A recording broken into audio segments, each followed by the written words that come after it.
I have a story for you. Surprise. I went to school and grew up in a very small town, a very small school in a very small town. The town was called Agua Dulce, Texas. Now this is what the sign looks like now. When I was there, it said 742. They went through a boom since then. Actually, they boomed in 1990 with about 900 people, and now they have dropped back down to 812. It's totally flat. There's nothing hilly within miles of there. You can see the curvature of the earth. That's the only curve you can see as you look out. So I went to this tiny school. There were 32 people in my graduating class, and it was the biggest class that had ever graduated from Agua Dulce High School. There's never been a bigger one since then. That's where the peak was. And because it was such a small school, I had the same English teacher all 4 years of high school. I enjoyed her while I was in high school. Her name was Billie Hayden. And when I got to college, I went through 4 years of college, and I began to realize that teacher I had in that tiny little school was the best teacher I've ever had at any level of education. She was just the best. And I began to think about what she did that was so good, why I remembered her teaching so fondly. She was creative. She didn't just say, read chapter 12 and answer the questions. She would do anything to help us learn the concept she wanted us to get across. And this was late 60s, early 70s, so she was way ahead of her time to be creative and do things that were really outside the box.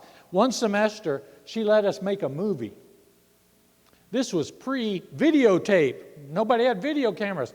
Instead, we used her 8mm home silent movie camera to film with. And she said, okay, you want to do this, you got to write the script. You got to cast the parts. You got to assemble the props and the costumes for it. Somebody has to direct what happens. And we shot the whole thing over a period of several days on the stage in the school auditorium. We had to make title cards for dialogue because it was a silent movie. So we had to even make the dialogue cards so that people would know what was being said. You think that was not influential on me to make a movie in 1970 in high school?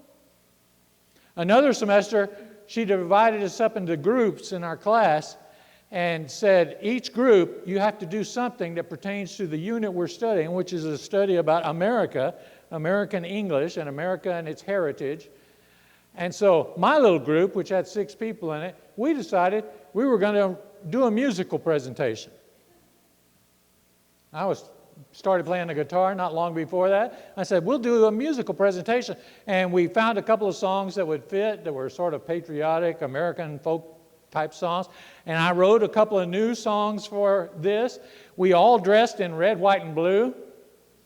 Nothing matched, but everybody wore something that was red, white, and blue. And we came to our class and did our little 15-minute musical presentation. And the class loved it. So much so that the principal said, well, why don't you do it for the whole school?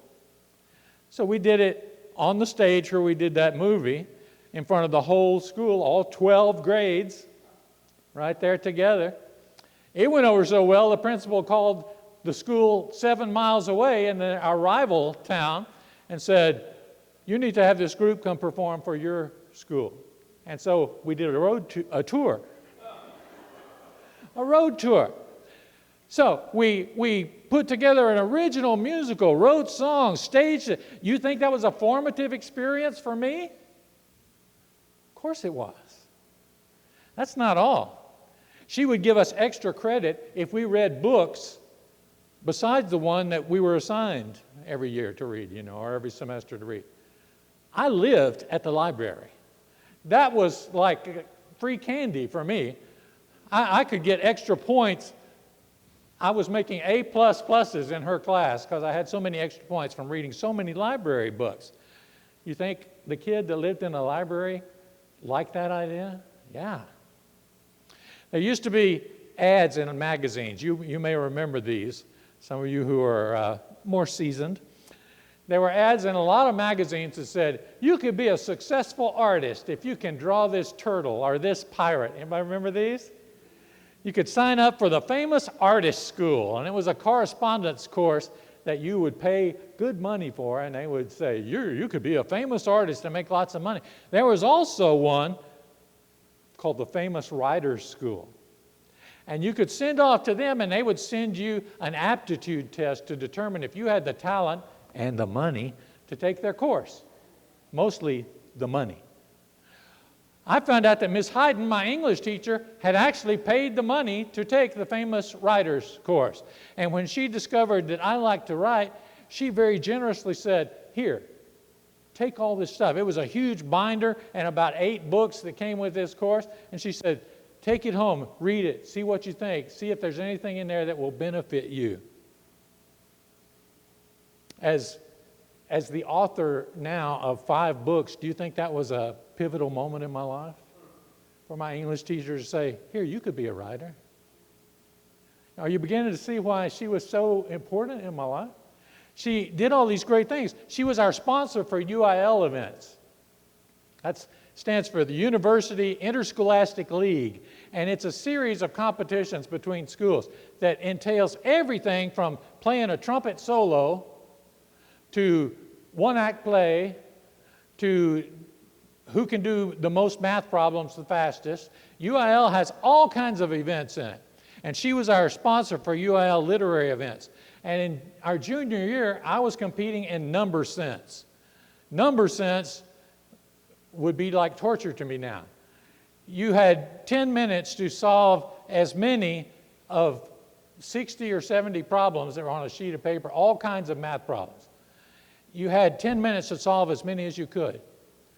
And so she was taking several of us from our school to the district meet, first meet of the year. And so we traveled way down in South Texas, down in the valley, and number sense, I looked at the schedule, number sense was first thing, 9 o'clock. Well, my event takes 10 minutes to do. So by 9:15, I'm done. Nobody else has even started yet. And so I know, okay, we're going to be here till the afternoon. I'm bored.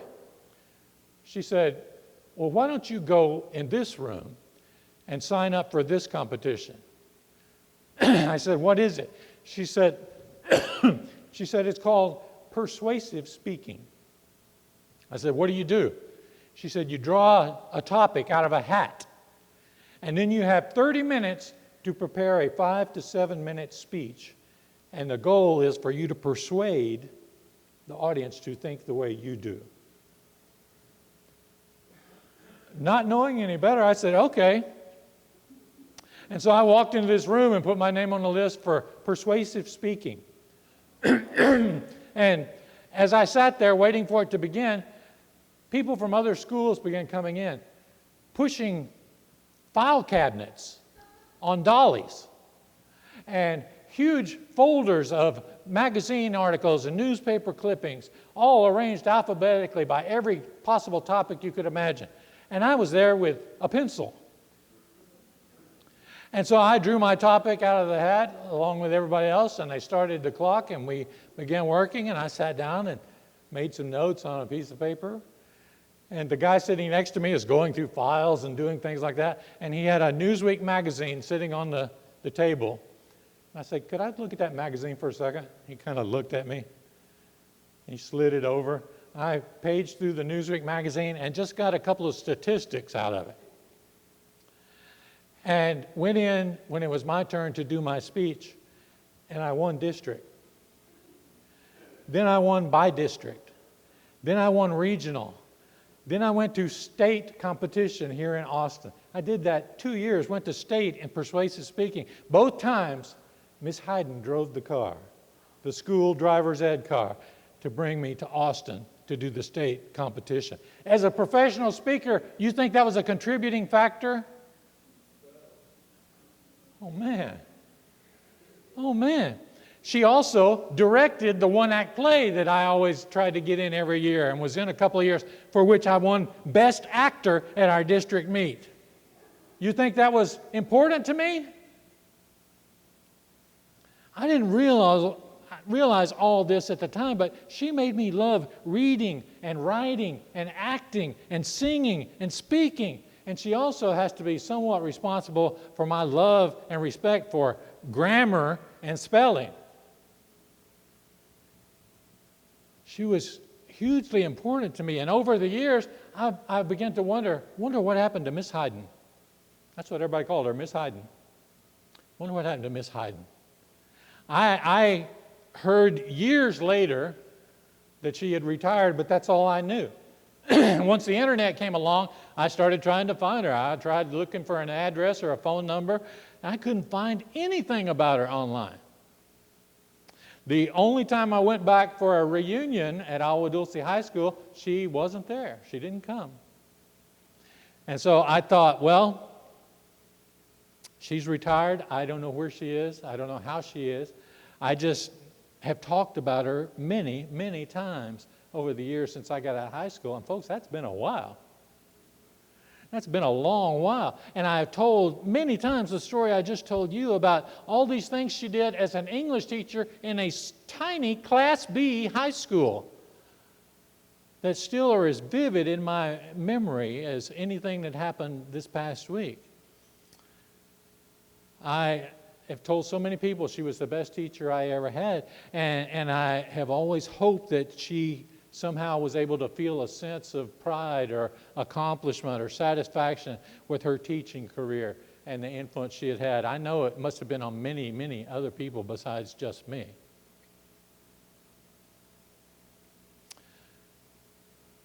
Different story.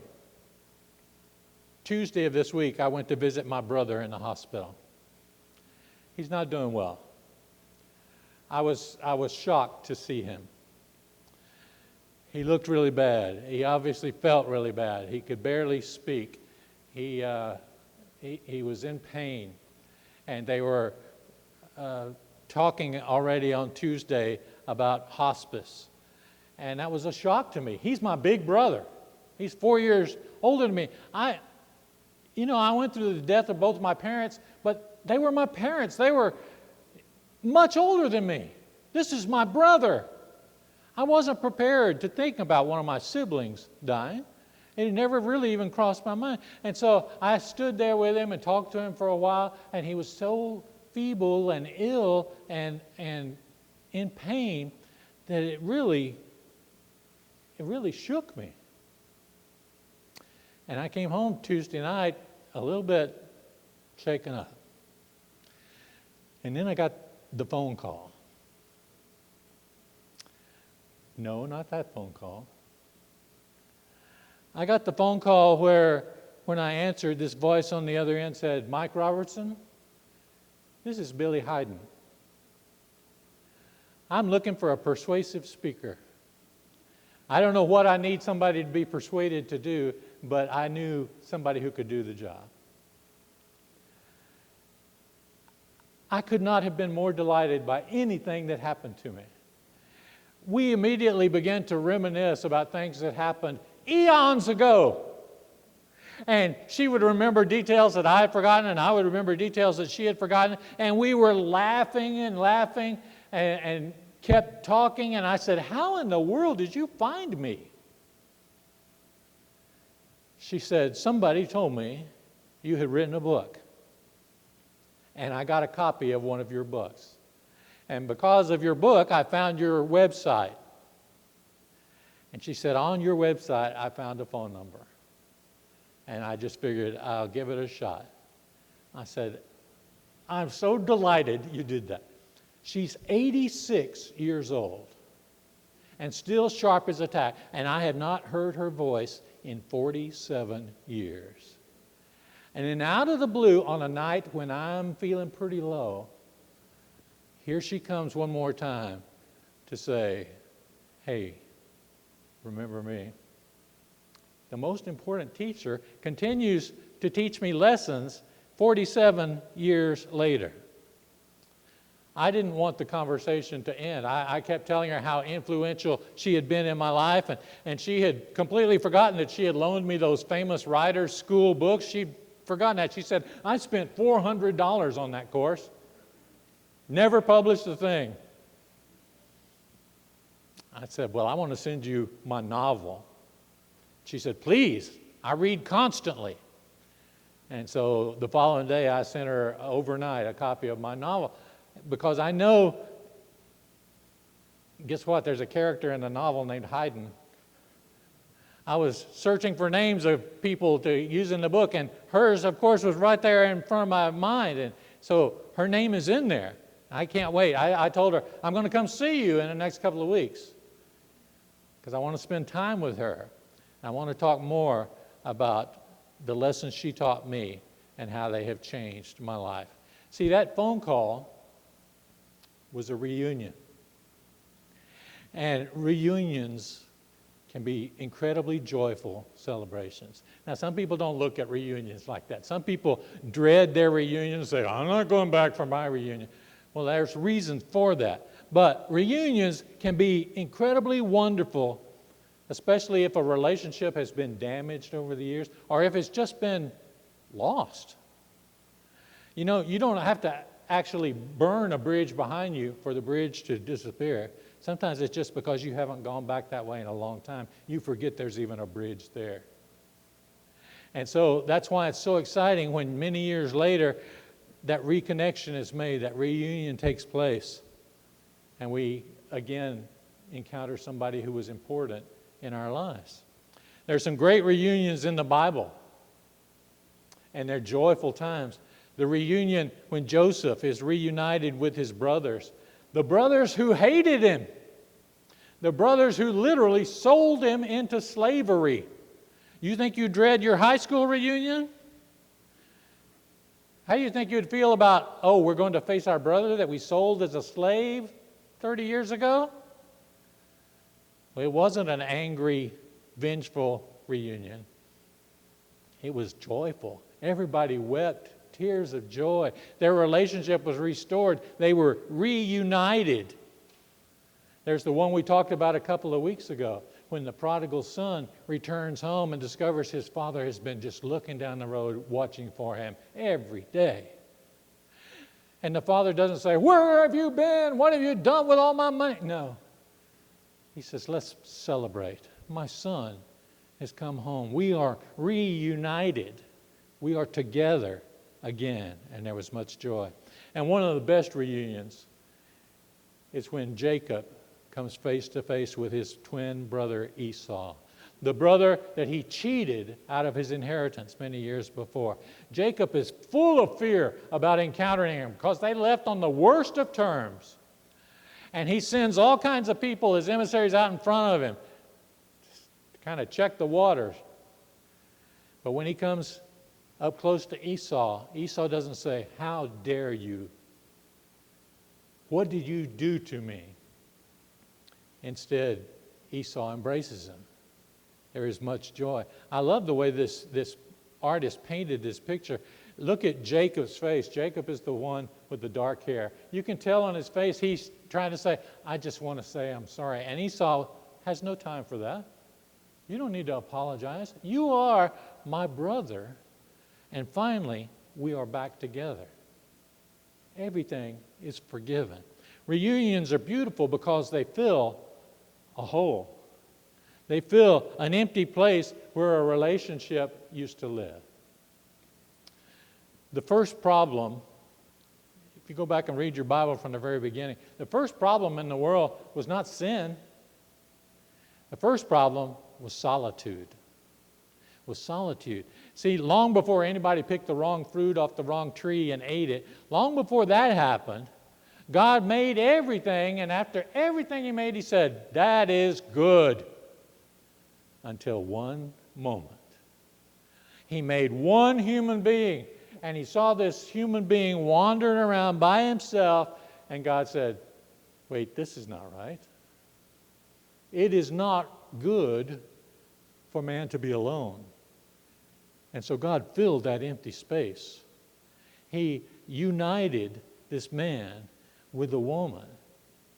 He said it is not good for man to be alone. We need to have relationships. We need to be committed. We need to be family. We need to be community. Maybe you're thinking about somebody that you haven't heard from in many years. Maybe you were wronged. Maybe they did you wrong. Or maybe you were the wrong one. Doesn't matter. A reunion can still take place if you're willing to forgive. That's all that's necessary for reunion, a filling of that empty space. It requires some personal involvement on your part to be willing to say that, but it can happen, I can tell you. I looked yesterday at Facebook. I have 1,404 Facebook friends. One of them called me this week to say, I'm sorry to hear about your brother. How are you doing? One out of 1,400 people. Now, a lot of people put comments on my page and said, I'm praying for you, or you're in my thoughts, something like that. But we seem to have forgotten that typing the word hugs is not the same as giving somebody a hug. If I put the word pizza on the screen, will you be satisfied as if you had just eaten a slice of pizza? Nope. It's not even close.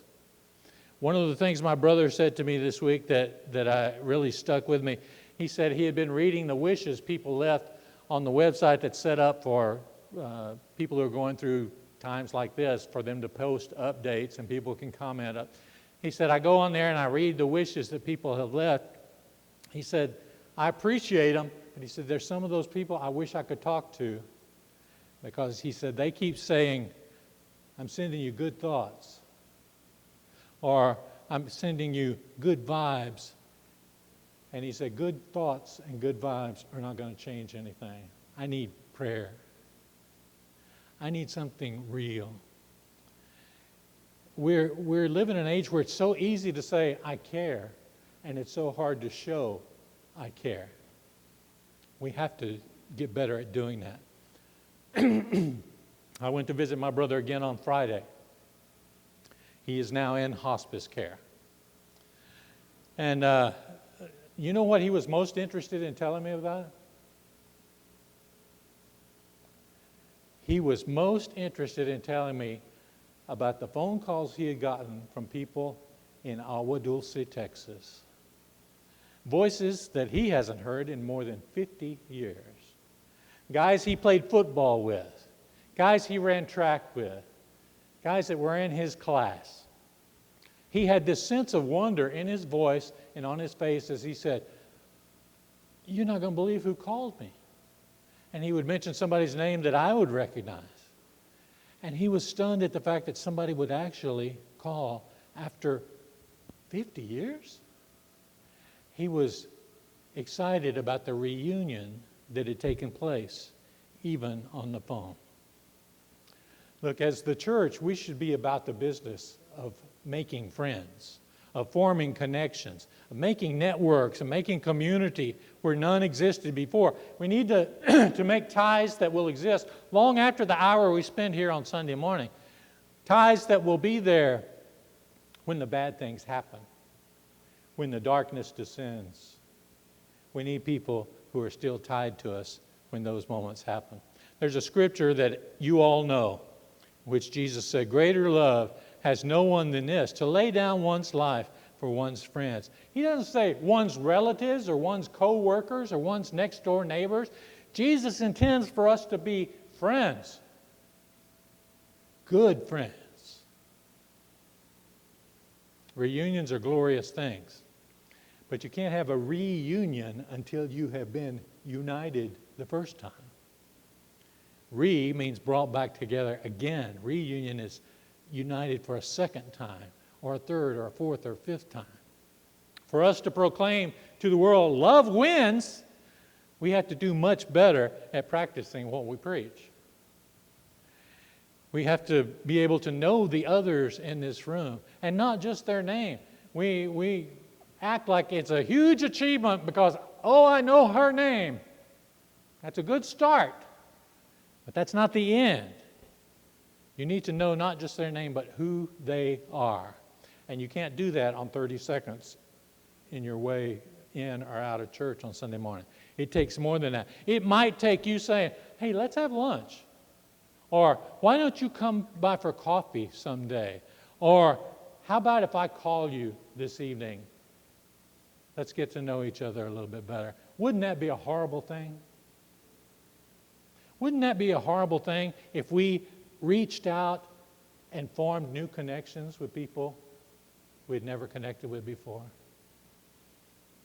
It would be beautiful. Not only would that make our church stronger and more effective, it will make other people out there want to unite with a place where they see that kind of love, that kind of connection. Make the connection. Build or rebuild the bridges that used to exist between you and those people that were important to you. We used to sing a song at the end of service when I grew up. We'd always sing it after communion service.